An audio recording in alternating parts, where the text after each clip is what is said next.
Shruti Smriti Purananam is one word. We'll split and learn. Shruti Smriti.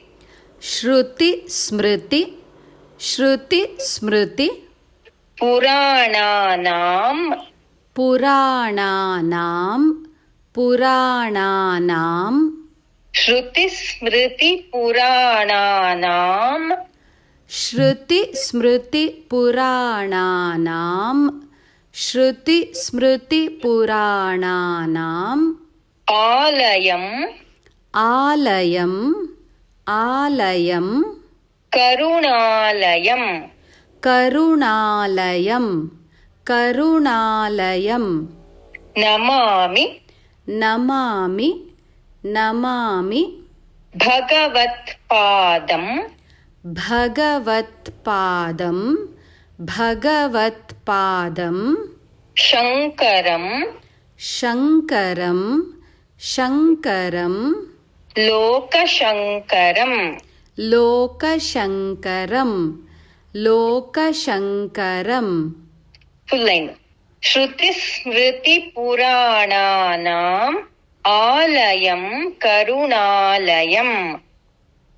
Shruti Smriti Purananam Alayam Karunalayam. Shruti Smriti Purananam Alayam Karunalayam. Namami Bhagavat Padam Shankaram Lokashankaram. Namami Bhagavat Padam Shankaram Lokashankaram. Namami Bhagavat Padam Shankaram Lokashankaram. In Raga. Shruti Smriti Purananam Alayam Karunalayam. Shruti Smriti Purananam Alayam Karunalayam. Shruti Smriti Purananam Alayam Karunalayam. Namami Bhagavat Padam Shankaram Lokashankaram.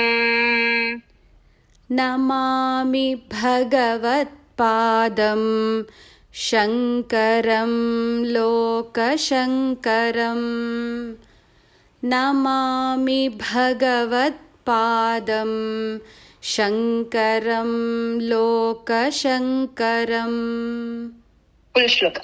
Shruti Smriti Purananam Alayam Karunalayam.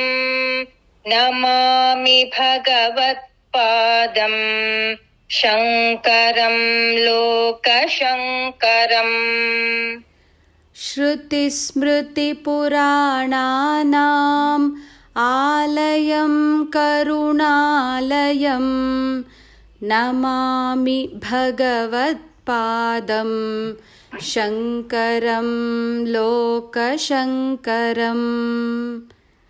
Shruti Smriti Purananam Alayam Karunalayam.